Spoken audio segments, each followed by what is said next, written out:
Good evening, and thank you for joining us tonight. We'll get started in a little few minutes as people start to join.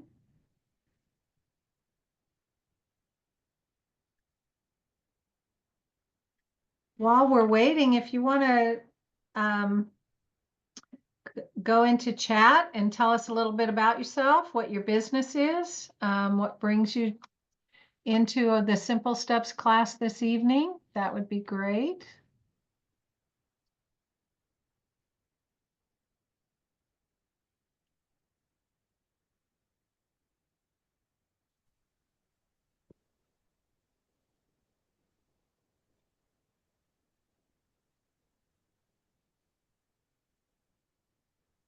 Awesome. I've also given everyone permission to talk.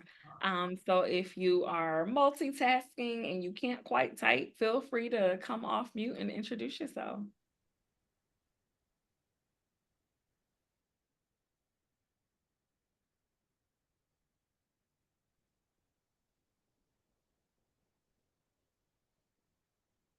Okay, well, it's 5:30, so in the interest of, oh, hi, Belinda. Belinda's a home inspector.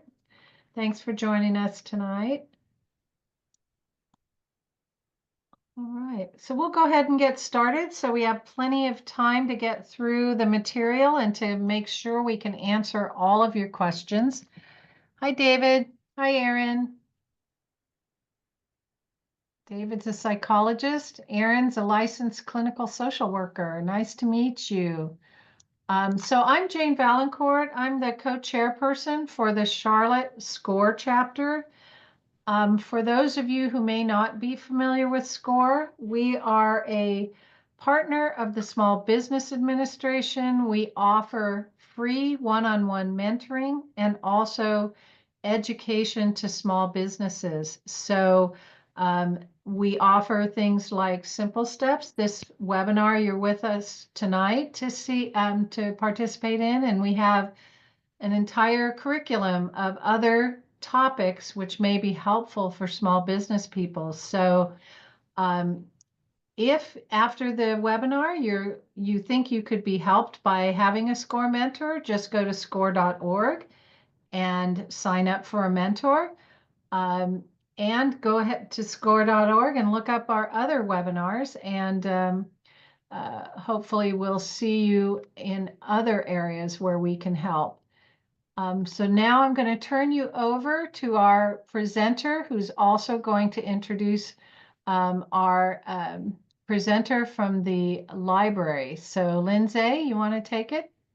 Awesome. Thanks so much, Jane, for that really awesome introduction. Good evening, everyone. Good morning, good afternoon, wherever you are in the world at the moment and wherever you are in your mind, we honor that space. We're super, super excited to have you guys tonight. Looking forward to giving you some really awesome information. I will offer my full introduction after we hear from our guest speaker. We're so grateful for the library system for always showing up for our participants to really share some of the valuable tools and resources that are right there at our fingertips that sometimes we just don't know. And we know that knowledge is power, and it is extremely impactful when you're able to execute on those things to use them to grow your business. So, in case some of you have not met her before, I am going to introduce you all to Miss Yolanda Slaughter. She is with the Mecklenburg Library System. Yolanda. Thank you, Lindsay. I am going to do a quick overview of a few of our business resources that are available through the Charlotte Mecklenburg Library. I do want to let you know, I know sometimes it's not just Mecklenburg County residents that are attending this session. So if you are a North Carolina resident, then you have access to you have access to some of these resources, but maybe not all of them. And I'll note that as I go through this presentation. But feel free to unmute yourself if you have any questions while I'm going through the slides, or you can also drop your questions in the chat. All right, so we'll get started. All right, so why should you have a library card if you are in business? Well, you should have a library card because you already pay for it. So your taxes go toward funding the library and all of the databases and resources that we purchase subscriptions to. So since you are already paying for it, you should definitely use those resources. And we have resources specifically for business owners and entrepreneurs, like filling in the gaps of your business plan, if some of you are working on that right now. So we can take a look at an example so you can see how those resources can work for you. In this example, we're going to assume that we're opening a pet supply store. So if we're thinking about opening up a pet supply store, then we're going to need data. So I can ask the crowd if anybody has a pet, and maybe this is something that you might be interested in. Feel free to raise your hands with the nonverbal reactions or put it in the chat if you'd like. But we're going to go ahead and move on to take a look at how you can use library resources to help you if you were going to open a pet supply store. So first, we can take a look at a resource called the ABI Inform Collection. It's a great resource that has a lot of information about different industries. In particular, they have first research industry profiles that can provide you with SWOT analysis for different industries. In this case, we were looking at pet care services, and we looked at that industry profile and found out that 70% of households in the US have at least one pet. So I didn't see anybody raise their hand, so I can't tell if that's an accurate percentage for this group. But according to the first research industry profile, there are 70% of households in the US that have at least one pet. So that sounds like there might be some money in, perhaps setting up a pet supply business. So knowing that there are people out there that need pet supplies because 70% of households have at least one pet, we can go to a resource called Data Axle Reference Solutions. And that is a great resource that has a lot of demographic information as well as a lot of information about specific companies. It also has contact information as well as some SIC and NAICS codes information. In using that resource, Data Axle Reference Solutions, we find out that there are 269 businesses in Mecklenburg County that are already selling pet supplies. So these are going to be your competitors if you are going into that pet supply business. And this is really helpful just to take a look at what your competitors are doing, have some estimated sales values, and you can just take a look at what other people are doing in the pet supply space. Also in Data Axle Reference Solutions, you're able to look at a heat map of those competitors. So you can see geographically where all of those competitors are located within Mecklenburg County. When you have a map like this, you can maybe see where there might be a lack of pet supply stores, and maybe that's where you want to set up your business.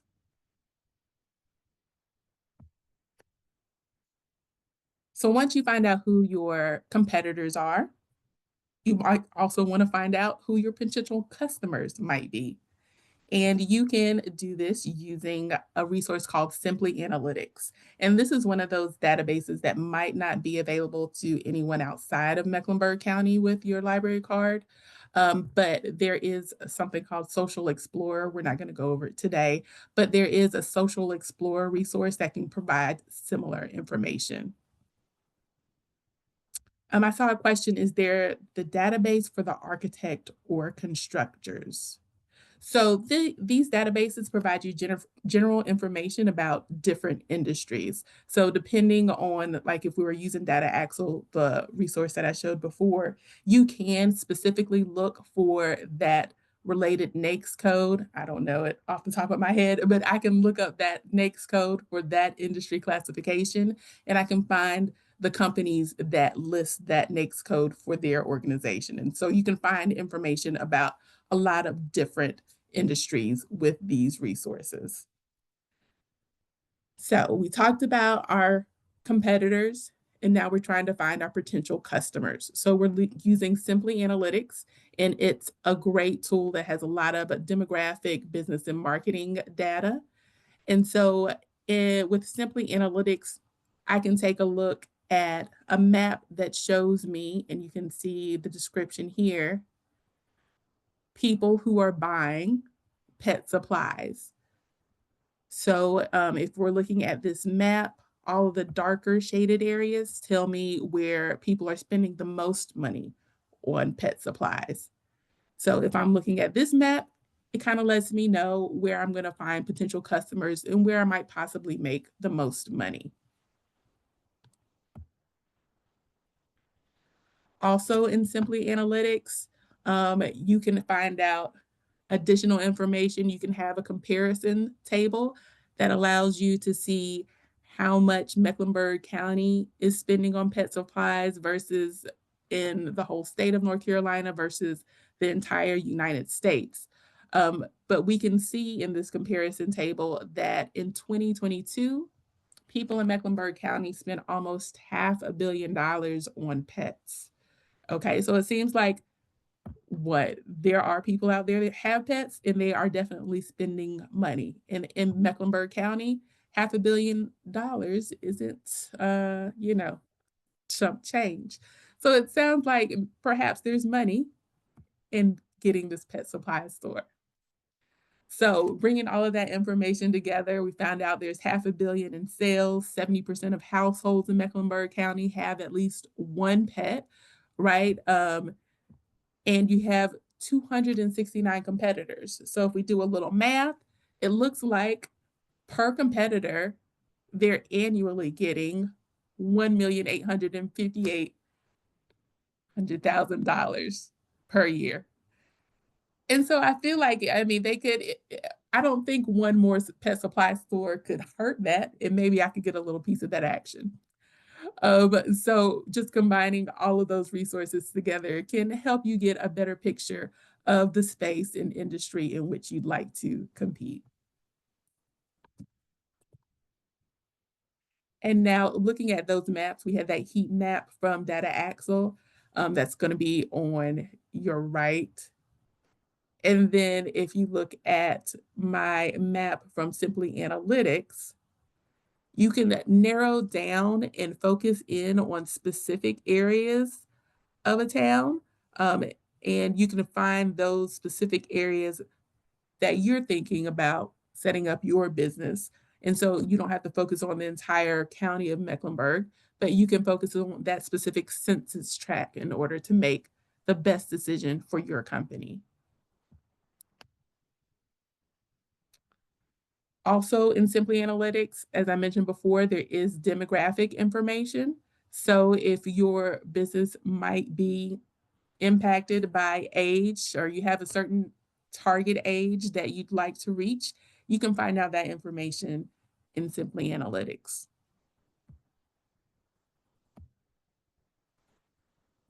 So once you have all this information, what do you say to your potential customers? Well, you can get that information from a resource called Master File Premier. It has a lot of articles about different industries, and you can use information from those articles in order to get quotes that you might want to post to your Instagram or your, I don't know if anybody's using 21. You can post it to Instagram just to help you give a little bit of more authority to your postings if you have something that's peer reviewed and factually based. So that's a great resource for finding out data and facts about your industry. Some other resources you have access to would be the local news. So don't wait for just that little birdie in your pet shop to tell you anything. You do have access to local news with your library cards, access to newspapers such as the Charlotte Business Journal and the Charlotte Observer. Now, and all of this, as you're learning more about your industry, you do want to keep up to date on what's going on in your industry and also staying up to date, like on the technology and the things and tools that you need in order to be the best in your business. So with your library card, you have access to LinkedIn Learning. That was formerly lynda.com, and it has a lot of tutorials on a wide variety of topics. We also have Universal Class, also has tutorials that you can use. It also provides you with certificates for continuing education credit. So if you're interested in that, that is available to you as well. And then you also have access to the Gale Directory Library that has the Encyclopedia of Associations. And this provides you with a great resource to find, instead of looking for individual customers, finding where the herd hangs out. So this is a great place to find different associations within your industry and to find out maybe they're having conferences and maybe you want to attend some of that for your learning experience, or maybe you have, I don't know, there's an association for parakeets, parakeet owners, and that's where you want to go and promote your new pet supply store. So the Encyclopedia of Associations is a great resource for finding those groups of people. Now, this isn't a database I'm showing you here, but this is the library's online calendar, and it is a great resource for finding out about different programs related to business development. And you can click on events is going to be up in our ribbon up top. And if you want to filter specifically on business development events, you can just check that little box beside business development and pull up a list of what's going on at the library related to business. Wanted to mention that there are one-on-one sessions that you can book. And also, of course, this is a library. We've got books, audiobooks, ebooks, and e-audiobooks, videos, and more related to business. So we're always here for those kind of resources and for you to use those resources. So why should you have a library card if you're in business?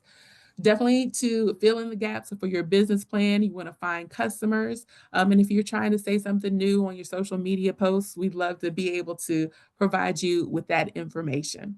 So if you have any questions, you can definitely contact the library. You can call that number that's listed. And I think we're going to share this PDF with you later, so you'll have it. Or you can just go to our website at cmlibrary.org. So Yolanda, we have one question from Lee. Is there a database for the architect or constructors? So the databases that we were looking at, they cover all industries. And so you can either do a keyword search, or you can also use the NAICS code or the SIC code in order to find information about a specific industry. Thank you. You're welcome. Any other questions?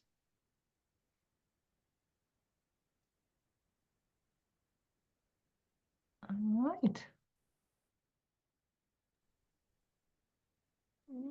Going once, twice. All righty. Oh, hold on. Let me see. I see something in Q&A. Oh, okay. We answered it already, I think. You mentioned the database name. This was great info. Awesome. Thanks, Erin. Thank you again, Yolanda. This was so helpful. I feel like I always learn something new myself every time you do these presentations. So we very much appreciate you all.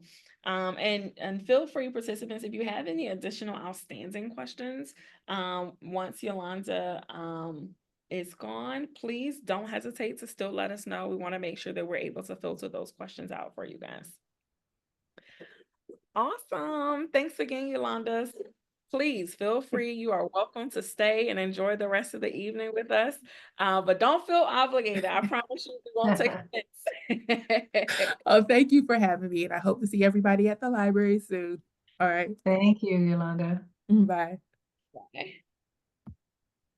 Awesome, everyone. Thank you guys so much for being here. Thank you for your attention to Yolanda's presentation.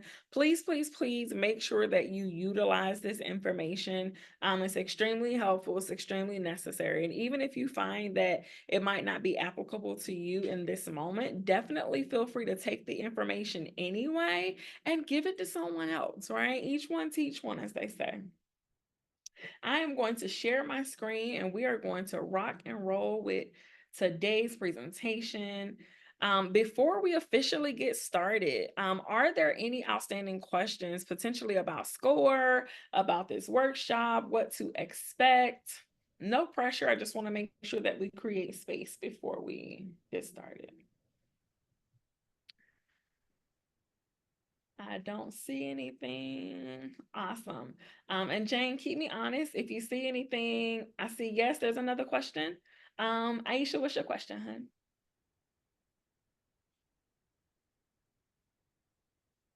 hun? There's an anonymous question around the database name. It looks like Yolanda posted the resource that she presented in the chat, so you should be able to get the database names there. And then David says, thank you. Hello. Oh, how do I put the mic on? Aisha. Oh, yes, she just helped me unmute. Okay, perfect. Okay, because I was struggling. I wanted to ask the librarian a question and I didn't see the option at the bottom lower left corner. So since she's gone, I guess I don't have a question now. She's Is it still. something we can help you with, or? I Yeah. wanted to know all the resources that she shared with us. Is it only accessible through the library? You can access them remotely as long as you have a library card.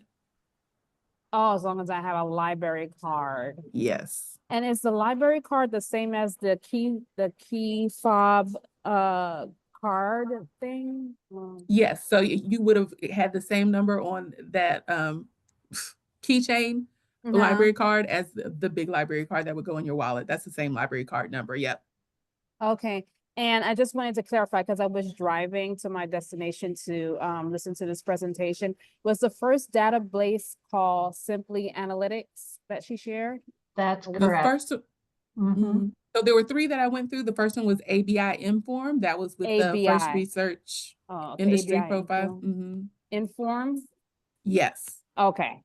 Okay. I thought I did miss one. Okay. So thanks for clearing that up. Yes. Yolanda, can you repost your presentation to everyone? It only went to the hosts and panelists. I apologize for that. Look at me. Okay, I'll do that now. Awesome. Thank you. All right. Awesome. Any last final questions before? Yeah, this is David. I just figured out, I just found my unmute button. Can you hear me? Yes, sir. So basically I'm in Cabarrus County. In New Jersey, we have like a library card that goes for multiple counties. Do you have a similar thing in North Carolina? Or if I'm in Cabarrus, I can only use Cabarrus's public library?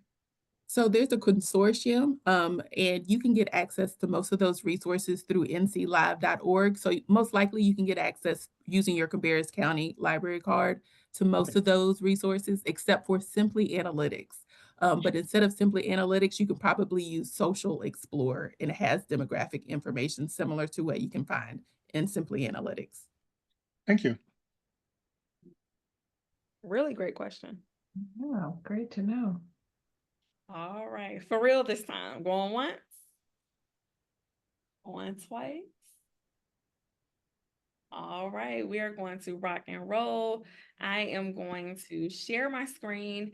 And throughout this presentation, please feel free to, ask questions in the chat, send us some questions via the Q&A feature.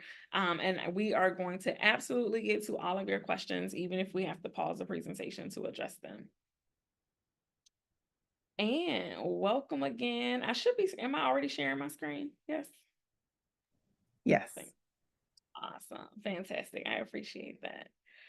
Welcome to Startup Basics, and we ask, are you ready? If you are still here, trekking with us, if you are still active and engaged, definitely let us know in the chat if you are ready for tonight's presentation by just putting a number 1 in the chat.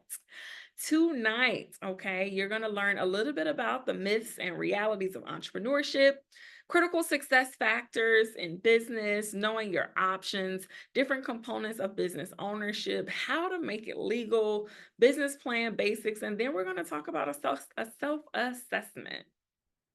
Just a few workshop benefits. I won't read all of them in case you guys can see the screen yourself as well, but we want to make sure that we help you to develop a feasibility plan, right? Is the idea that you have right now, is it a viable business idea, or should it remain a hobby, right? We have to figure that out. Those are very important questions that you want to ask yourself, but also make sure that you get that information from a subject matter expert. We want to make sure that we also take you through the decision-making process of starting that business and being able to grow that business. We're also going to provide you with information to help make a go or no-go decision on your idea, as well as give you key directions that you may need to get started, okay? I know that we had some introductions in the chat earlier, so for the sake of time, we are going to skip that part. My favorite part of the session is the beginning because I love dispelling myths, okay? A lot of people, when they think about entrepreneurship, sometimes they start with what they have heard before, right? And a lot of times we don't know if this is fact or is it opinion, right? So myth number 1. As an entrepreneur, you won't have to work that hard or put in such long hours, okay? That is false, okay? And this is why when you're an entrepreneur, typically when you're starting out, you are the chief everything officer. You're a chief marketing person. You are the tech person, the operations person. You're your own administrative assistant, okay? When you're getting started, you are doing so much more. You're actually going to put in more hours than you typically would working for another company, right? So that is absolutely false. And you want to make sure that if this is something that you've thought about, you want to recondition your mind so that you don't get into entrepreneurship and think this because you're going to be highly disappointed, okay? Myth number 2, my product or service is unique and there is no competition, okay? That is false. Just like there are so many different brands of bread, cheese, toilet paper, there is some competition out there, right? I'm almost sure that there's someone doing what you're doing, but that just may not have your sauce, right? You may be doing what you do in a very unique fashion, and that's okay. We just want to make sure that you're not conditioning yourself to think, hey, I'm gonna start this business, because it absolutely does not exist. Now, yes, there may be some unique products, right, that we may go through the patenting process and creating prototypes that really may be unique and not out there in the market. But your average small business owner aren't necessarily creating something brand new that doesn't exist yet. And if you are, I definitely applaud you, right?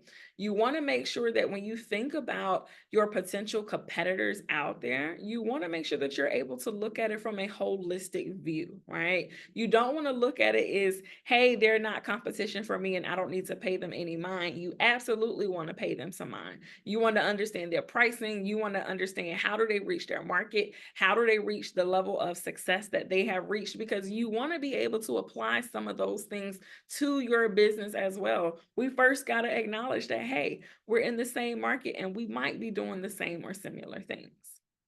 Myth number 3, business owners can deduct everything so you won't have to pay taxes. This is one of my favorite ones, right? Because that is absolutely false. While when you're in business, yes, there are some things that are deductible, but not everything is, right? Or not everything is 100% deductible. Sometimes there are percentage gaps depending on whatever that line item is. But like I say often, if accounting is not your zone of genius, don't go out here assuming that you know the tax code, right? And the law. You do not want to set yourself up. And let's also be honest, right? I come from the financial background. you do not want to be deducting everything anyway, because you want to make sure that you look profitable on paper. When you're having a conversation with that lender and you're asking them to plant a seed, right, in your business by giving you that loan, if they ask for your tax returns, typically they're looking at your last 2 years. And if they see that you're in the red, right, or we have very, very low profits, it's going to make it that much harder for them to say yes to that particular credit account. Okay. So you do not want to go into business assuming that, hey, this is going to automatically just help me to reduce my tax liability, because that is not true. Myth number 4, as a business owner, you won't have a boss. Guess what? That is false, right? You actually pick up more bosses because your clients become your boss, right? Your team inevitably become your boss. Why? Because you have to take care of them so that they can take care of that business that is going to take care of you. Okay. So you inherit more bosses and you want to make sure that you're taking care of them, because if you're not taking care of your clients, guess what? You won't have any. Guess what? There will be no business. If once you start hiring and you have employees and contractors, guess what? If you're not taking care of them, if you're not taking heed to their feedback and what they need, you're not going to have them. And then you're going to be back as a one-woman show or a one-man band.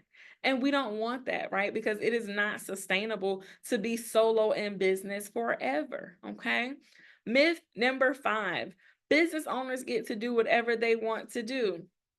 That is not true, right? When you're in business, you have to be even more intentional with yourself, with your time, with your energy, with your resources, with your community, with your social capital, more than what you were if you were an employee, right? Life starts to look very, very different when you go into business for yourself. And it's important that you know that up front so that, again, you are setting realistic expectations for yourself, okay?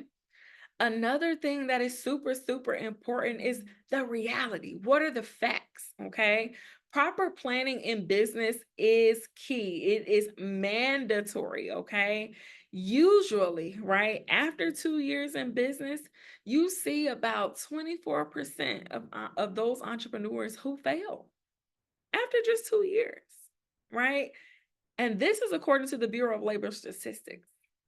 That is important, and you need to know that. So again, you're going into business with intention. Sometimes we get annoyed that people are saying, hey, you need a business plan, or hey, do you have projections, or hey, what is your marketing strategy? But they're asking you these things, they're suggesting these things because you want to have a plan for your business. The folks say now, what? When you fail to plan, you plan to fail. And we do not want you all within that 24%. Okay. And the reality is, right, as you go further in business, that percentage of failed businesses increase. Right? There are 50% of businesses do not make it after year 5. These statistics are not to scare you. It is just to give you the reality of what entrepreneurship looks like, right? So that you can be realistic with your plans, okay? One of the biggest things I like to tell my entrepreneurs is that you really want to have real conversations with yourself, but you also want to have conversations with a coach, a mentor, especially here with SCORE, because they're going to give you some real truths. They might not always be easy to hear and to digest, but you want to take heed to it, because at the end of the day, we're here to help you to be successful, okay? Now, Lindsay, what does it take to be successful in business? This is just a short list of critical success factors. There are many more out there, but first and foremost, you want to have education or experience in your field. Yes, I know that some business owners start businesses that are a part of their second or third career, and they hadn't done anything like that ever in their lives. While that is okay-ish, you want to make sure that you have mentorship. You want to make sure that you're investing in training and education, because you do not want to start a business that you are completely green in. Okay. Invest in yourself. And sometimes that investment comes at a cost, right? While SCORE has a lot of free resources that we want you guys to utilize, sometimes, especially when you're new into an industry and you want to start that business, you want to get some subject matter expertise from someone who's been there, they've done that, they've walked in your shoes before, and they can really kind of hold your hand. And sometimes a lender actually wants to see that. They want to know, hey, do you have mentorship? Do you have a coach, right? Especially if you are new in that particular business, okay? You absolutely want to have a strong work ethic, okay? Because you are going to put in time. You are going to put in those hours. And the thing is that there is no playbook to say, hey, it just takes this amount of time or this amount of months to reach a level of success in business. You really don't know, right? Projections and a business plan, they're a foundation, they're an outline, but they don't necessarily create guarantees. And you're going to have a strong work ethic, because sometimes you're not going to always be motivated. You're not going to wake up every day and want to roll out of bed and do the thing, right? However, you got to have that work ethic to say, you know what, although I don't feel like it today, I'm going to get up and do it anyway, because I understand the foundation of what I'm building. Okay. You want to make sure that you can effectively manage your time. Time is money. Time is resources. Okay. And you do not want to waste it. Time is one of those things that if you ever lose it, you never get it back. Okay. We can't rewind the clock to bring back those 2 hours that we just fumbled. We cannot rewind the clock to bring back those 5 years that we let this business idea sit in a journal that we haven't touched since. You want to make sure that you're being very intentional with how you utilize your time as a resource. Okay. You want to also make sure that you have the ability to manage and multitask. Okay. Some people say, hey, you can't really multitask. That's not necessarily true, right? You have to have the ability to manage multiple projects at one time. You have to have the ability to be able to think about multiple things sometimes at one time, because you don't know. You can be in the middle of a project or a proposal for your business, and your employee calls you or they pull you from the office and say, hey, I'm having this challenge. You're still technically working on that proposal, but you had to take a moment to pause to go and address what they need. You have to be able to be efficient in that. You can't get annoyed or, upset when somebody needs you while you're also working on something. Again, when you're in business, you are absolutely stretching yourself, right? But it's a great stretch and it's extremely rewarding on the other side. You also have to have a willingness to ask for help and take advice from others, right? I'm sure there are some of us in here who might have struggled before with asking for things. But guess what? Closed mouths don't get fed, right? You have to ask for what you need. It does not make you inferior. It does not mean that you don't know what you're doing. It just means that actually you're even smarter than the rest, because people who know how to ask questions, people who know how to go and source tools and resources, hey, sometimes they're the most efficient, right? And you want to make sure that you're able to have adequate capital, okay? Now, if we are catching you at a time where you have not started your business yet, even better, because you have time to actually make sure that financially you have set yourself up for success. Okay. I like to tell my entrepreneurs, you want to make sure that you have done a full financial assessment of your personal finances before you walk into business. Why? Because you and your business at that point are almost like a married couple. While technically they're separate, you might have a separate personal financial goals, your separate social security number that you use for your credit accounts. Your business has its own EIN and all of that great stuff. However, what one does directly impacts the next. So if you have not taken care of your personal finances, if we have swept those credit challenges under the rug, if we have ignored advice and we said, hey, I'm going to get to it later, but then you want to go and start your business, guess what? It is going to impact you. I can't necessarily say when, but it is absolutely going to impact you. So I like to empower you to address whatever it is. And even if you feel like, hey, it's okay, it's not that deep, Guess what? It might be, right? And you want to make sure that you're addressing it in advance.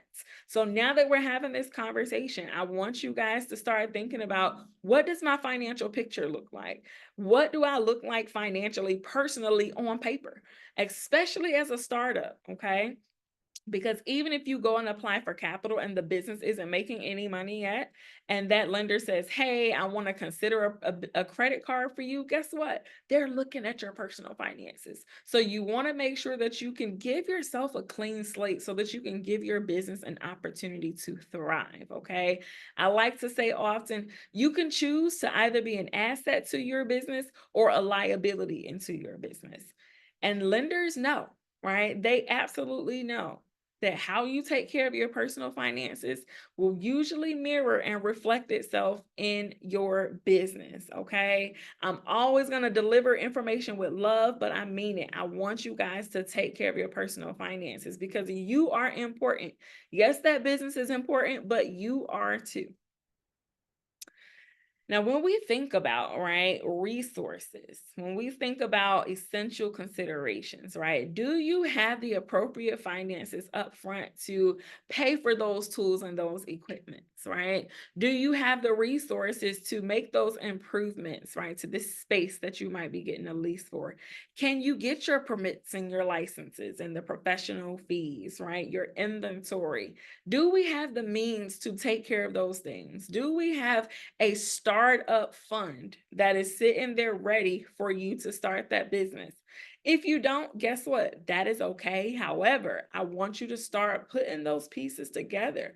Are you saving for your business? Or even if we don't necessarily have the liquid cash now, can you then use your good credit to go and get your business some credit before you start? Right? I like to say often, every business owner needs to have a conversation with your business banker up front. Don't wait until you're in trouble to then try to find resources to get access to capital. You want to have those conversations in the beginning so that you also know what to expect when it is time for you to submit that application.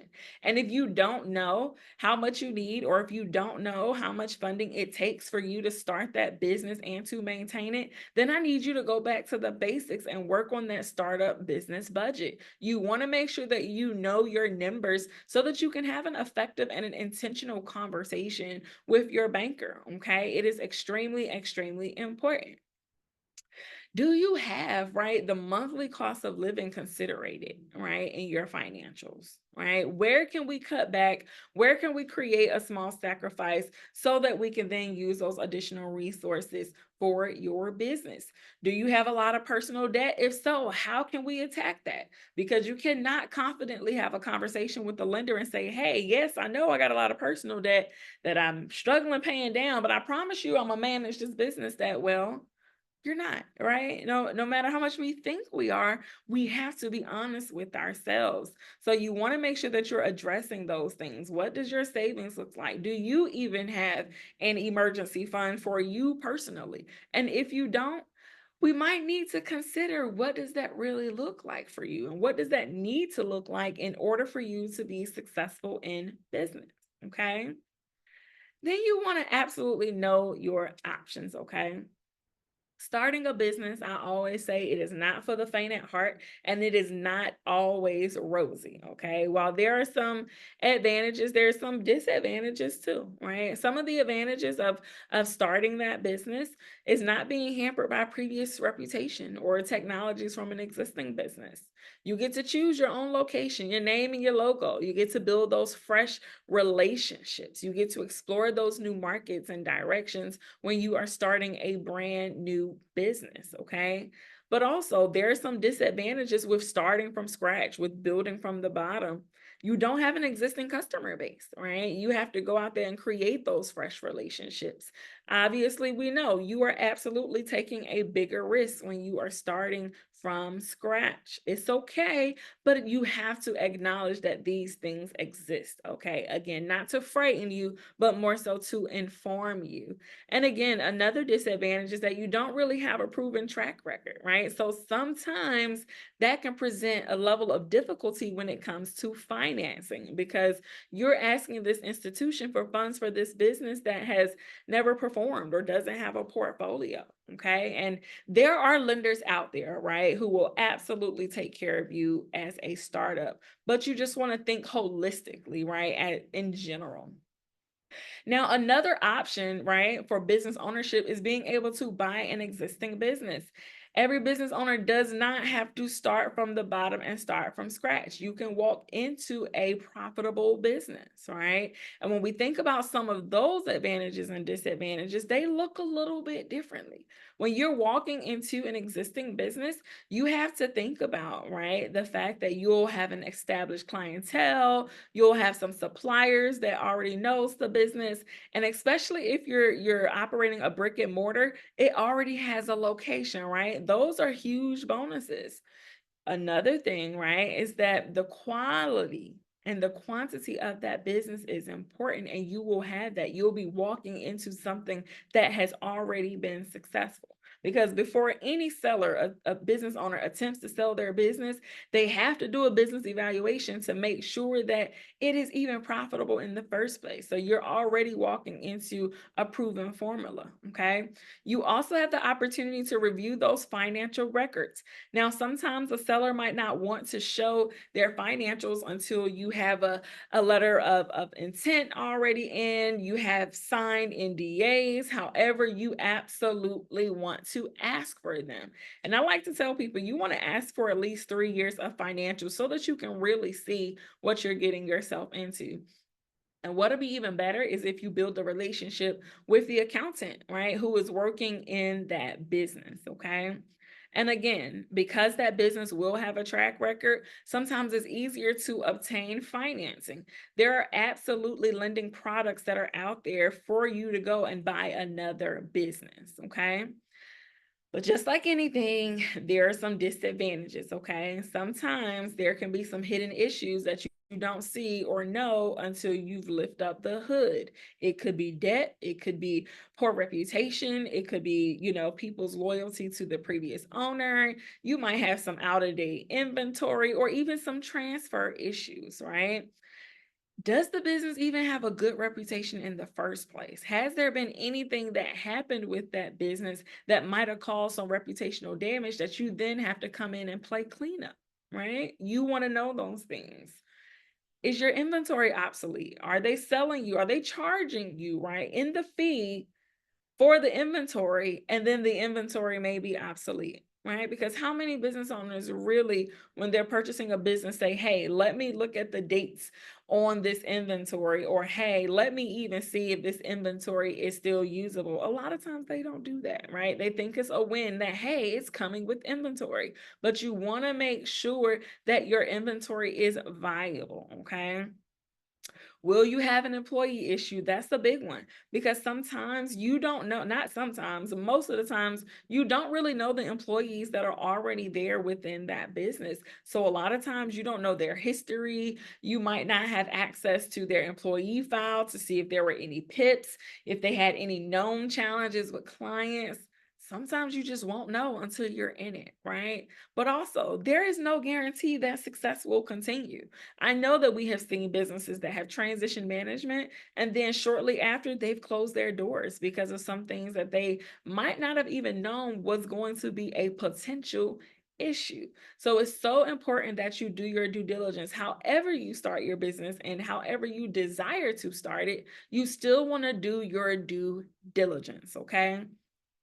Another popular way of stepping into business ownership is by purchasing a franchise, okay? There are definitely lots of advantages to that, just as many disadvantages, but when you're buying into a franchise, you are absolutely buying into a proven system, right? And for you, that system has even more results because for them to get to a franchisee level, right, in business, they had to have reached a certain plateau, right? A certain level in their operations, okay? That operations have to be viable. It has to be duplicatable, right? Those are wins for you, right? And a lot of people sometimes don't even think about the option to own a franchise, right? You have marketing and sales power of that franchisor. Usually they're providing you with some type of training and some support, some professional guidance. Sometimes they're able to provide you with mentorship, right? And you will usually have that ongoing consulting relationship because guess what? They want you to be successful because your success is their overall success. And plus, you'll also have access to other franchisees who may be looking to support you, right? Unless you're trying to come into their market and take some of their clients, they might not be as helpful. But that option and opportunity is absolutely there. Now, again, like anything else, there are also disadvantages to stepping into the franchise world. A lot of times there's limited freedom to make your own decisions, right? Usually there's someone above you, right? An account manager or somebody who is your direct liaison with that business. They usually have some things that they need you to do, right? Or not do, right? There are certain boxes that you have to check, right? There is still a level of authority, right, above you that you have to abide by a lot of times to remain in compliance. Usually there's some type of ongoing royalties, right, that you have to pay, or other types of fees that you have to pay into the system, okay? And in order for you to really be able to pay them, you have to be producing in your business. So really coming in, you really can't afford to start losing clients because you're already coming in with things that we got to pay for, okay? And especially when it comes to those fees to your franchisor. Often there are binding contracts, right, that limit your exit options. And you want to make sure that you're always reading the fine print. You want to make sure that you have some legal support when it comes to reviewing those contracts in advance so that, again, you know your options, okay? And then, of course, an issue, right? Sometimes the franchisor's problems are your problems, right? So let's just say I owned a Subway franchise. If larger Subway has a big lawsuit going on and lots of challenges with their clients, guess what? It's going to be a trickle down effect into your individual franchise location. So those are definitely things that you want to consider, you want to know. Again, not to deter you, but just providing some additional knowledge, right? Because when you have knowledge, you can then make educated decisions, okay? Now, a lot of people, right, are starting a lot of home-based businesses, remote opportunities in business, and the biggest advantage is the convenience of work location, right? I personally, I work from home and I absolutely love it. My job that I work for is completely remote, but also my businesses are pretty remote and virtual too, unless I have to be out with my client. But it is super convenient. And a lot of people nowadays are starting businesses, home-based businesses specifically, because of the convenience. People are tired of commuting, especially after we just came out of the pandemic when everybody was forced to be home, okay? Some of those companies who brought people back into the office also lost some of those people because once you have that taste of freedom, it is hard to let it go. You also have less overhead. You're paying less in fees, right? And being able to manage your business. Of course, you have a flexible schedule. You have some additional tax advantages, some additional deductions, right, that you can take because you have your office in your home. And again, you can hire people anywhere in really in the world, to be honest. You just want to make sure that depending on your industry, depending on how you're setting up your business, that labor laws, right? Those things are important. Where can you hire based on also where you're getting your funding or, the type of business that you're in. But again, doing your due diligence, okay? Are there some disadvantages? Sure, right? Do you face zoning or deed restrictions? There are some communities out there where you cannot operate commercial businesses inside of residential homes, right? And sometimes those aren't things that you're looking for when you're buying your house, especially if you don't know that you have the entrepreneurial bug that you will explore later on in life. So sometimes you don't even think about it, and it just might come up sometimes at the very worst time. Even if you are a tenant, right, and you are renting someone's property, that landlord can say, hey, you cannot operate a business out of this home. Again, you want to make sure that you understand your advantages and disadvantages of any way you want to be involved in business. And again, you face some other challenges, right? Like isolation from others. Entrepreneurship can already be a lonely journey, and it can be even more lonely when you are at home and you're the only one that you see all the time. Sometimes you can find some difficulty with financing. And it's not necessarily that you won't get approved. Sometimes it might lower the amount that you get approved for, right?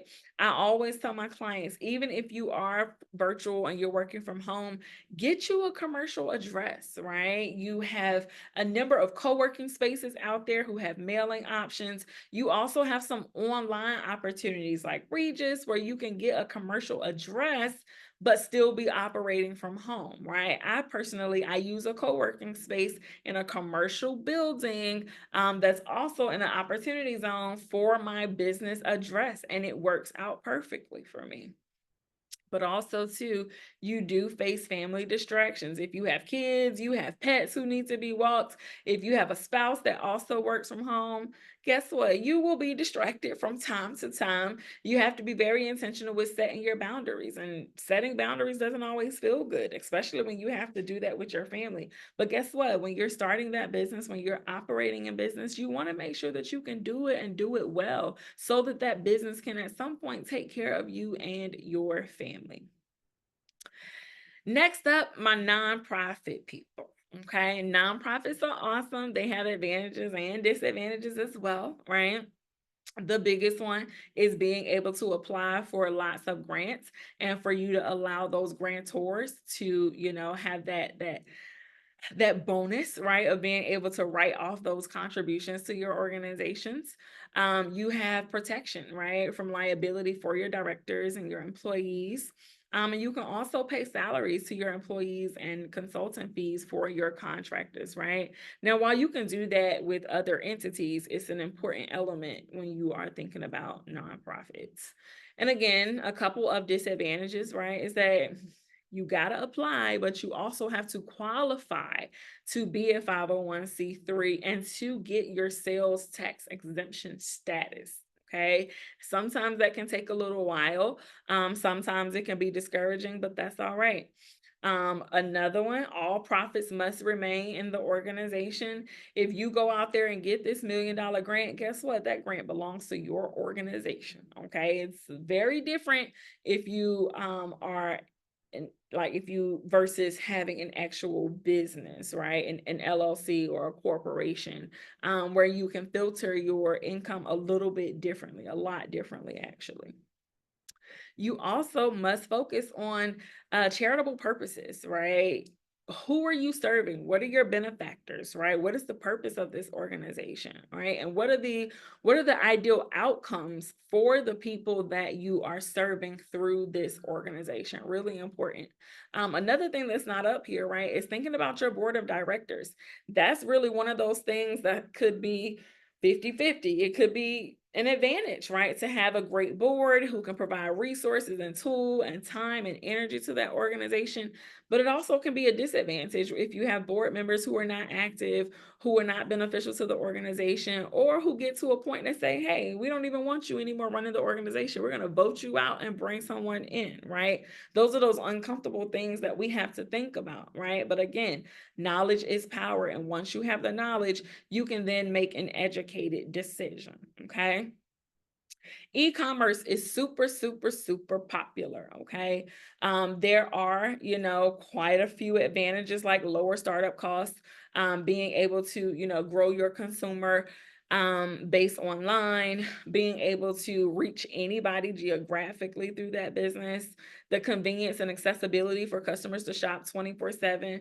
A lot of times people say, hey, I want to make money in my sleep, right? Those are those opportunities. And again, you have the flexibility to do business anytime and anywhere. Disadvantages, low barriers to entry, right? Which means that there are lots of competition.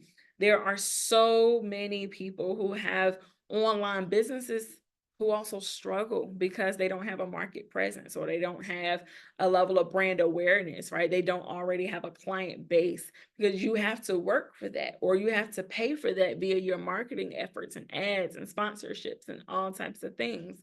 So that competition is absolutely there. However, again, not a deterrent. You just have to factor that in with your market research when you're thinking about this business, okay? Consumers also have higher expectations sometimes, unfortunately, and they're less tolerant of problems, right? We're living in the cancel culture. People are ready to cancel you and your business. It's sad, right? But it's also the reality of being in e-commerce. And then again, you really don't have a lot of personal contact, right? Limited sensory info for clients. And for some customers, they prefer to do business face to face because you get to feel energy, you get to build that relationship, right? Sometimes that can work out a little bit better. And then sometimes we might want to keep people online versus in person. Now, a few components of owning a business, okay? Remember when I started, I said when you start that business, usually you are the chief everything officer, okay? So you are probably wearing all of these hats, doing all of these things, whether we're good at it or not. We are still doing it, okay? One thing that I always recommend is that when you're in business and you're, especially when you're starting, you want to take note of those things that you enjoy doing, those things that you have a natural skill set for, versus those things that bring you pain because you have to do it, right? You dread it, because those are the things that you're going to want to delegate first when you do bring on someone, okay? I like to tell people, just because you're in business, you do not become an expert at everything, okay? However, what you do need to learn to be an expert at is finding other people to come in to fill those gaps, okay? Because just because you don't like doing something doesn't mean that it can't happen, right? It still needs to happen, but somebody else may need to take that on, okay? And sometimes we think, oh, I can't afford help. And sometimes we just run with that for a long time and we subject ourselves to having to do everything. But one thing I'll tell you is that when you start to navigate from being a solopreneur to having at least an administrative assistant, you actually, one, can save some of your time. Sometimes you make more money because they free you up to go and work on the business and not in the business. So you can go out there and get those additional contracts. You can go and shake those hands, right? While they're taking care of the things that you don't like doing anyway, okay? If you are in a position where you are still working and you're thinking about starting that business, you might, yes, use some of your income from your job to help you pay your administrative assistant until that business can accumulate enough money to then pay them on their own, okay? But you want to create a plan for that. You do not want to stay a solopreneur forever because it's exhausting. Burnout happens. And guess what? You start not liking the business that much because it takes so much out of you. So you want to plan to hire and to hire as quickly as possible sometimes so that you can get some help, at least one other good person. And when I say hire, I don't necessarily mean we need a W-2 employee. No, because you're not ready for that, right? We just might need someone to come in as a contractor, 1099, to provide some services to help you grow that business, to build a foundation for that business. And then you think about, employment from a W-2 perspective, way down the line when that business have enough money for that, when that business can take care of itself, it can take care of whatever contributions you need it to give you as the owner and operator. It can take care of your contractors and you have lots of profits left over, then we might want to think about W-2s, right? Because you got to think about benefits depending on how many hours you plan for them to work. There's so many other things, so many other factors that are in mind, right? I've been in business for about 4 years now. All of my team members are still contractors, and I am more comfortable with that right now. And the great thing is that all of my team members also have additional streams of income. So they're not just depending on our business to take care of them. And that's important because when you're sourcing help and you are the only way that they get to eat, right? That's pressure on you, but it's also more pressure on that business to have to perform, right?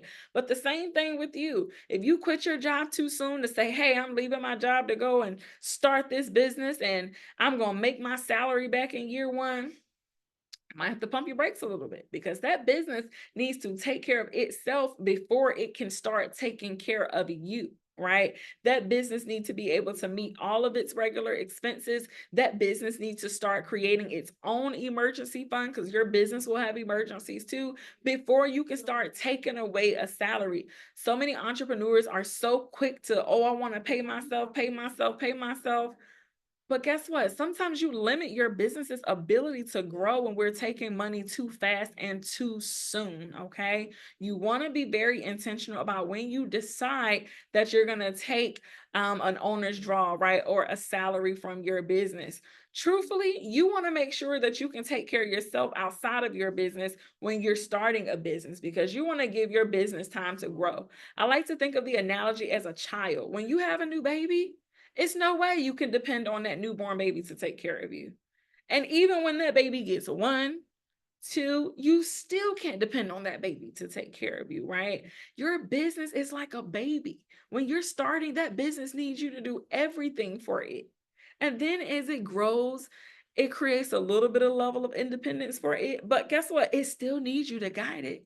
Your business goes through that toddler phase just like a child, right? It then grows up at some point, but you want to think of it that way. We want to stop putting so much stress and pressure on our businesses to perform, to take care of us, and to take care of itself, because that's when things financially start to crumble. And I do not want you guys to have crumbling businesses before you really give it a chance to prosper. Remember those numbers that we saw in the beginning, right? That 24% of businesses fail after 2 years in business. Remember those numbers that we saw at 5 years in business? We do not want you to be in that 50%, because we was taking too much money from the business too soon and the business couldn't take care of itself, okay?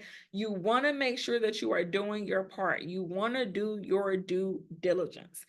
Yes, it may take a lot to work a job and to build a business, but guess what? If you're working that job and you're managing your finances well, hopefully that can help you pay an administrative assistant, right? Contractually, to help you build that business so it's not as much pressure on you.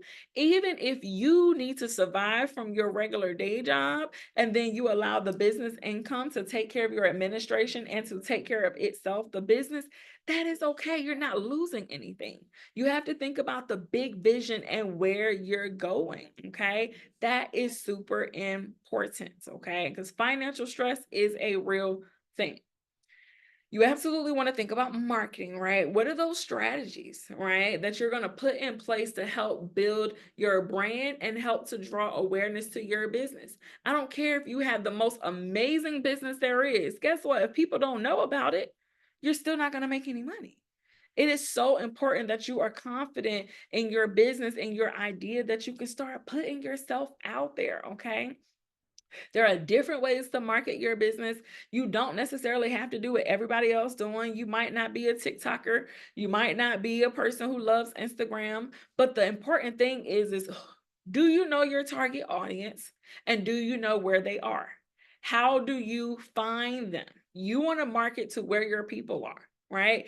If you have a business, a consulting business, and you work with the school system, it might not make sense for you to spend a whole bunch of money and resources and marketing on social media, right? Especially if you're not necessarily finding your clients anyway there. Do you want to have a presence, have an account, right? You might post something every now and then, sure. But if your clients are on LinkedIn, or if your clients are on Alignable, or if your target market, they are out here at these events in the community, that's where you need to be marketing your business, so that the people that you want to do business with can see you and find you, okay? You want to create a marketing plan and have a strategy for how you're going to put your product and service out there, okay? Because it's not going to sell itself, okay? You want to think about your brand, okay? When people think about your brand, when people see your brand, you want that to automatically trigger a positive emotion, thought, feeling, right?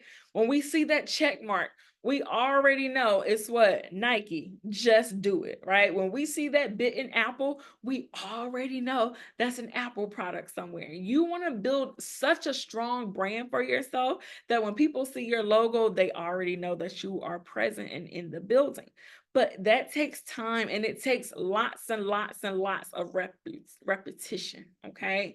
You want to make sure that people can recognize your name, that you have, a set of qualifications for your product and service, that you're also pushing in that brand. You want to create that identity for yourself, right? And your advertising will accompany that. But you got to have the brand elements to even be able to start creating that brand identity, to then put it out there to market and to start advertising for. You want to think about your sales. How are you going to make money? How are you going to make money? Okay. How do you contact and connect with your clients? What do they want to see? What problem, first of all, what problem are you solving, right? How do you find your prospects? Are you making presentations, right? And what does that look like? Are you confident when you're presenting your business? Some of us, when we're still trying to understand our own value, or when we're still trying to figure out our worth, sometimes we tiptoe in rooms and we seem a little uncomfortable, or we talk very low. Hey, when you're a business owner, you have to show up confidently in who you are and what you have to offer whomever you're sitting across from. Because if you're coming to the table with me and you seem a little unconfident in yourself and your business, how am I going to feel confident to spend my money on what it is that you're offering me, right? No, everybody's not necessarily a public speaker. However, we do want to work on developing those skills, because you do have to show up. And even if you're creating something and you're more of a behind the scenes type of person, where you need some folks who can be in the front, right, to help you sell whatever it is that you're selling, because we need deals to be closed so that we can make money to create a successful and a sustainable business. Okay. You also want to have good people who can just connect with people, right? Business is very personal, and a lot of people don't necessarily want to think about that, but people do business with people they know, like, and trust, right? If you or the person that you have out there that's becoming the face of your brand, if they're not approachable, you're going to see it in your sales, right? It's important that we're not just hiring our cousin, right, or our sibling just because, right, we need somebody to work in a business. No, you want quality employees, because they're going to help you make money. They're going to help you keep your customers satisfied. Okay. And we know that sometimes hiring family and friends is not always the best deal. Okay. It might be the cheapest, but cheap doesn't always mean great. Okay. Do you have the skills to run this business, right? This is a conversation I like to have with clients, and I want you to be real with yourself. Again, it's not personal. It's just you having a level of maturity where you can say, hey, this is what I'm great at. This is what I'm not great at, right? These are my areas of opportunity. These are the gaps that I need to fill, right? Or these are the skills that I just need to work on and to improve, right? But one thing I will definitely share is that sometimes in business, you need to spend more time focusing on enhancing what you are amazing at and finding those people to do what you are not great at. Because sometimes we think it's the opposite. I need to spend so much time, energy, and money on the things that I'm not good at. But sometimes that's not always the most effective way, right? Especially if we are capacity strapped or we are resource strapped, okay? But you want to at least have the skills to operate that business, okay? It is very different, very, very different to be a stellar employee at what you do in the same industry versus running a business in that same industry, right? When you're an employee, you don't have to think about, right, how they're marketing the business or how they're making payroll or what does HR look like. Those things don't matter. You want to do your work, you want your check, and you go about your jolly way. When you own that business, all of those things are important. And do you have the skills to make sure that you can create a solid foundation in your business to grow that business? And if you don't, how can we help you? A couple of other critical factors, right? Location, location, location, especially for my people who want a brick and mortar, right? Where are you located, right? Are you located in the best area where your target audience will find you, will patronize you, okay? Because if you're not, even if your business is an amazing idea and it's in the wrong location, you can still fail. right? So you want to make sure that we're not rushing into things. We're not saying yes just because it's the first place we saw or it's the first opportunity that has come past our desk. You know, one thing I always say is that you will never be late to what the universe has for you. You cannot show up late to what has already been predestined for you. So take your time, be intentional, right? Make sure that you're making good decisions and not emotional decisions. As startups, sometimes we make a lot of emotional decisions, but sometimes those emotions can hurt your business, right? You got to think about business in a very business fashion like, okay? Take the feelings and the emotions out of it and let's be practical, let's be factual, right? You also want to think about distribution, merchandising, right? You want to think about your competition. So many things to think about. Again, not to deter you, but information. You want to think about pricing, right? What is your consumer reaction going to be to your pricing? You do not want to, price your products and services on a Nordstrom's level or on a Saks Fifth Avenue level, and we have Walmart quality, right? You don't want to do that. You do not want to do that. That is how you start by creating a bad reputation for yourself.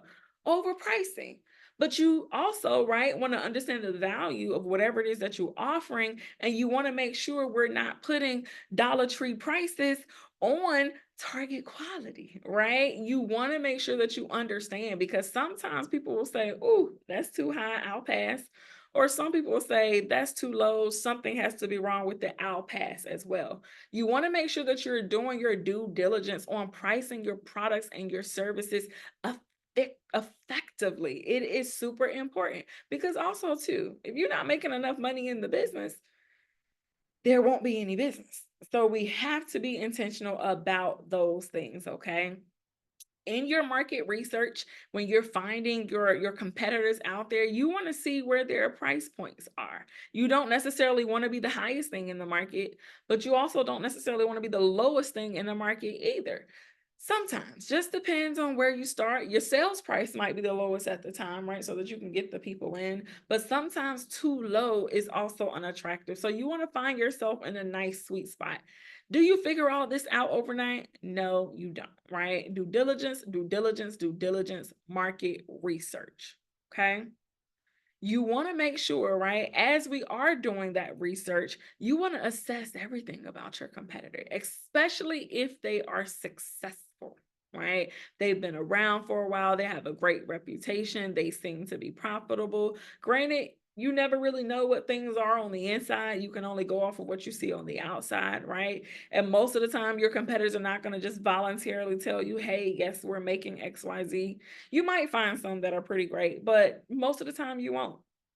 I like to say, hey, you might want to go in and, present yourself to be a client or a customer just so you can learn, right? And then you can take what you learn and then apply it in your business, okay?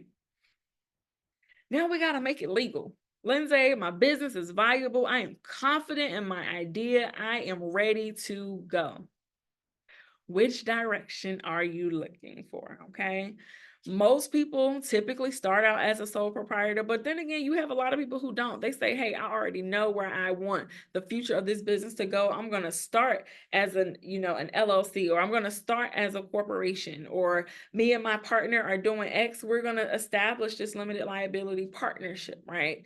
You want to make sure that you are establishing yourself the right way. And you want to make sure that you understand the tax implications of how you are establishing that entity, okay? Again, if you are not a lawyer, paralegal, and you don't know, don't even pretend that you know, okay? Go and seek some support and some advice, okay? A fun fact, right? People assume that, oh, I'm an S corp, right? No, you're probably not an S corp. You might be filing as an S corp, right? But typically, you'll still be an LLC that just files your taxes as an S corp. Again, you want to be educated. You want to understand what these different entity types mean. You want to understand what are the tax implications for these entity types, right? And you want to understand, if I want to grow, what does that look like for my entity, right?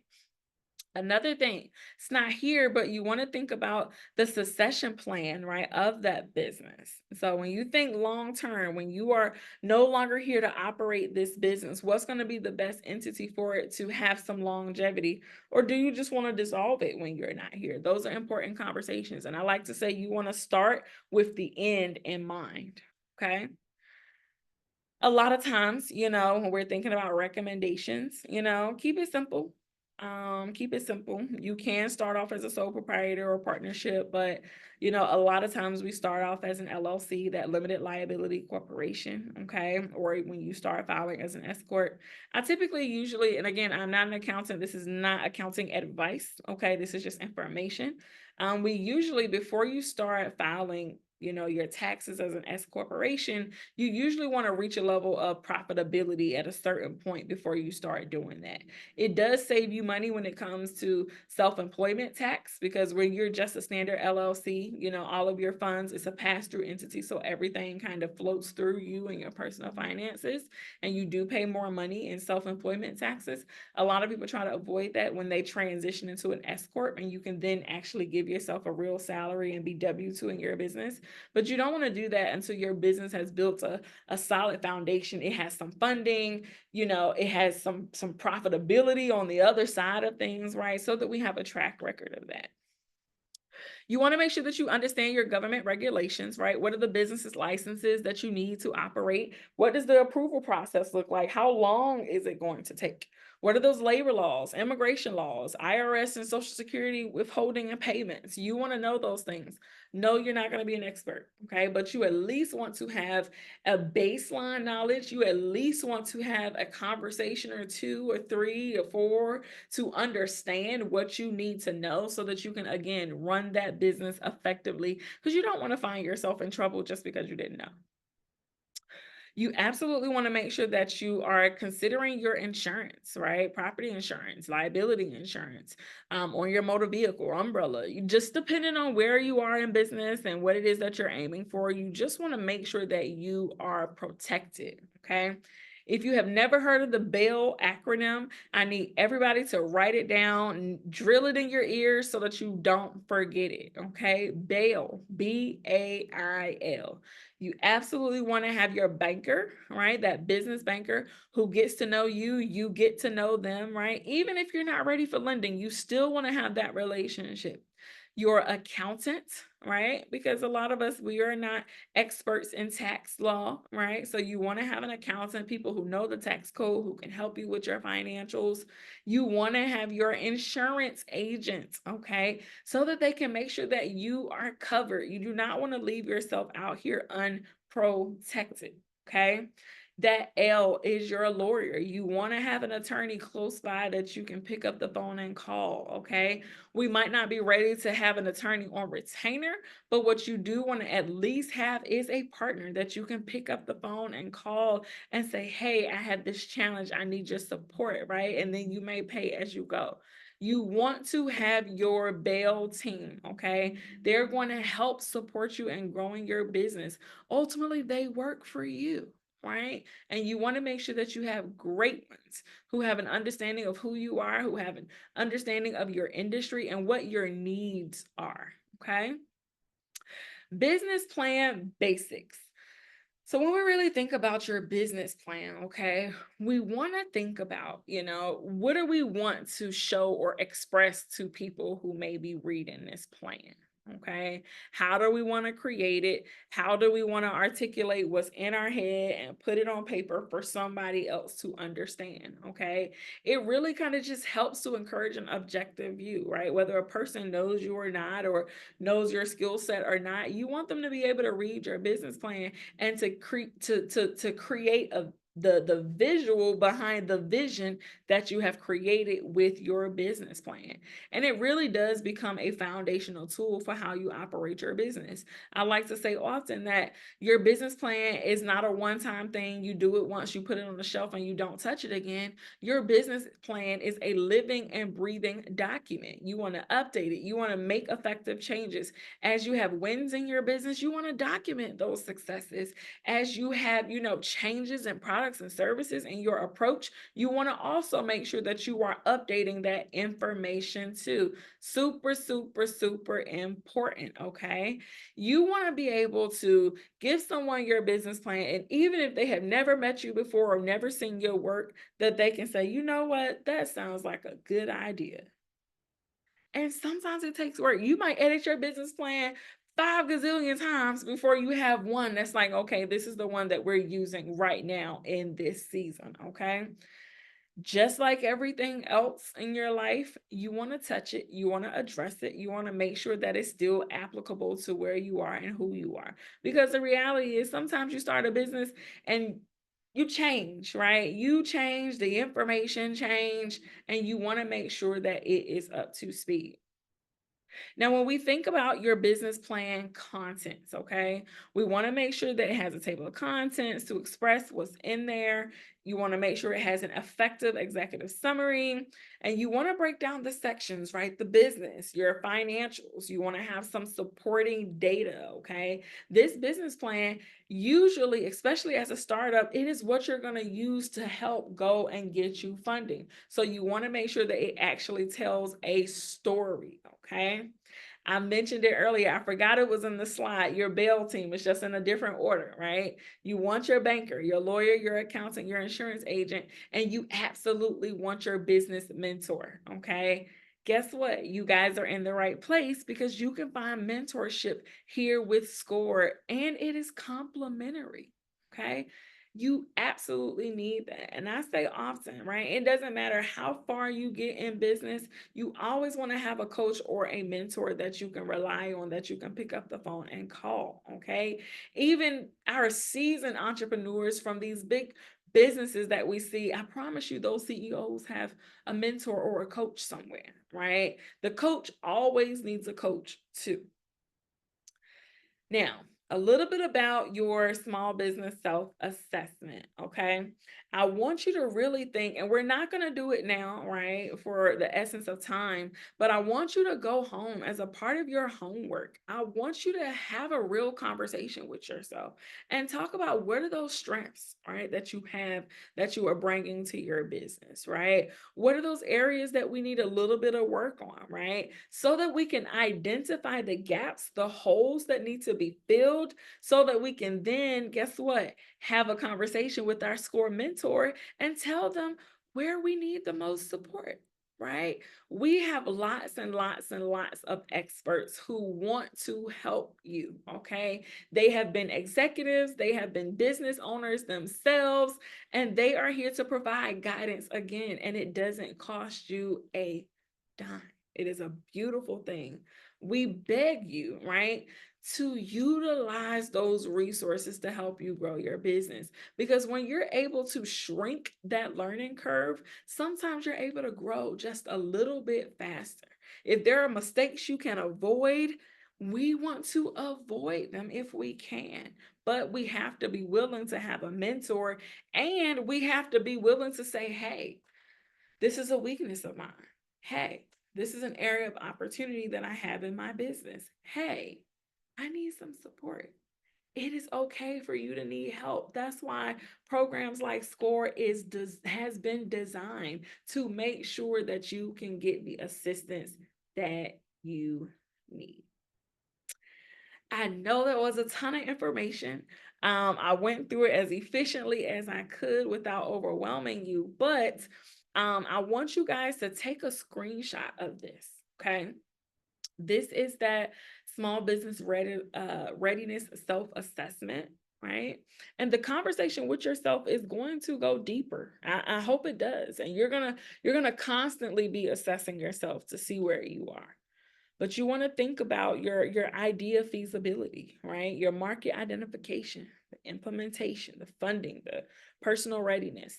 And yes, you all will receive this information, but if you have an opportunity to take a screenshot or a picture, I want you to document this so that you can actually work on it. Maybe about a year ago or so, we changed the way that we view homework. It's growth work, right? This is going to help you grow in whatever area it is.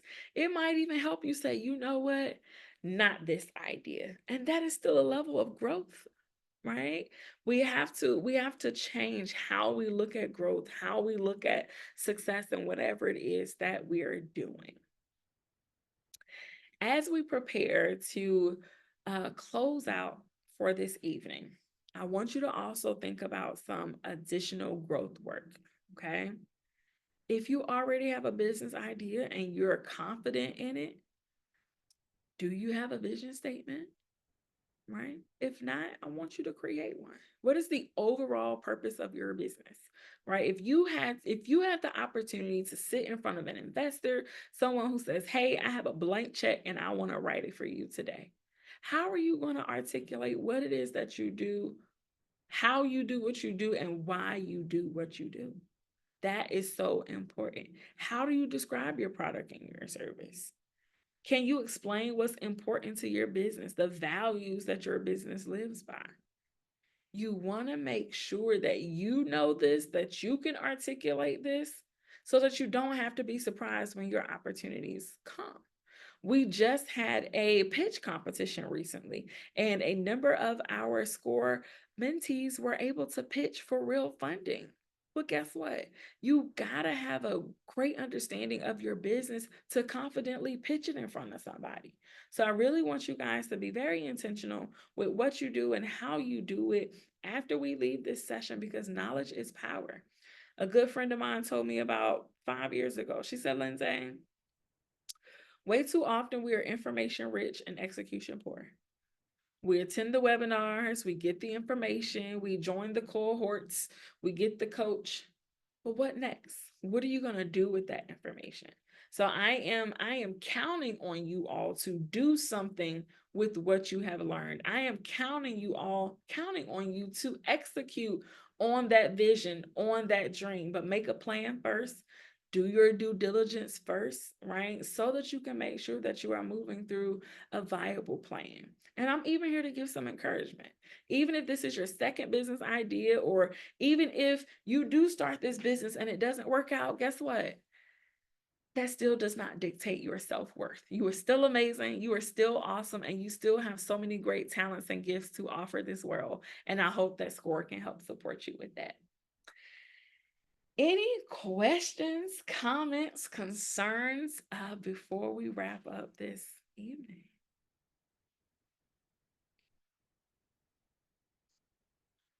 As you guys are thinking about it, we do have some additional Simple Steps classes online on our National SCORE website and on the YouTube channel. There are a few different sessions that you can attend to this one. There's a business concepts class, there's a marketing class, a financial matters class, and a funding options class. Okay, so definitely go online and take advantage of those resources. I heard someone come offline. Come offline. That was probably me. Awesome. Hi. I'm looking for questions. I don't, other than, yes, everybody will get a link by tomorrow to the recording, so you can rewatch the presentation if you like. It usually takes a couple of hours for it to be available, so we'll be sending it out probably in the morning. And Aisha, you have your hand up. Do you have a question? Yes. So in the beginning, you talked about a startup business budget. And I wanted to know where can we find that resource to find, I guess, some type of format or layout for the industry that we're trying to start a business in, to help us figure out what that startup business budget would look like. Yep, really great question. And I don't want people to overcomplicate that part, right? We have Google University, YouTube College, they provide a lot of free tools and resources. Literally, you can Google, right? Business budget template for X industry, right? And you're going to find some opportunities, some templates that show up. And of course, not everything in a template is going to be applicable, but a lot of times some of it will be, and you can make those adjustments. Another thing too, Projection Hub is really awesome. It'll help spit out some projections based on different industries that you select within the system and software. I like to recommend Live Plan, to help with your business plan. There is a financial section there. However, you do have to like input your own information to kind of help it populate the rest of the financials that accompany it. But start with online. Score, we also have a projections template. It is really, really complex. I don't even use our projection template, but we have them. We have the tools and resources online. So I highly recommend just have fun. Lose yourself in our website. Lose yourself in the tools and resources that are online available to you. Thank you. Of course. Any other questions, comments, concerns, thoughts? And if not, no worries. No pressure at all. It was such a wonderful time to spend with you all this evening. I hope that this information was helpful. I hope that it was fruitful for you. I hope that it was something in it that you can take back and immediately start working on and addressing. And don't forget to do your growth work. I'll toss it back to you, Jane, to close out. Any last minute comments or concerns or anything? Well, just a huge thank you for your wonderful presentation. I've seen this countless times and I learned something new tonight. So I really appreciate you and your time and your expertise. It was amazing. And I want to thank all of our attendees for joining us tonight and just reiterate, come to score.org, find templates, find resources. We're here to help. We have executives and small business owners from all different industries. So let us know what you're looking for, and we will try and match you with an appropriate mentor who can help you or help you find the answers that you're looking for. So thank you all and enjoy the rest of your evening. And thanks for being with us tonight. Thanks again, Jane. I also dropped my LinkedIn profile link in the chat for anybody who just want to connect with me, just want to see all the fun stuff we have going on. And again, don't be discouraged by the wealth of information. Be encouraged and just use the information wisely. I hope that everyone have a wonderful, wonderful evening and have a great Thanksgiving. Thank you. And good night, everyone.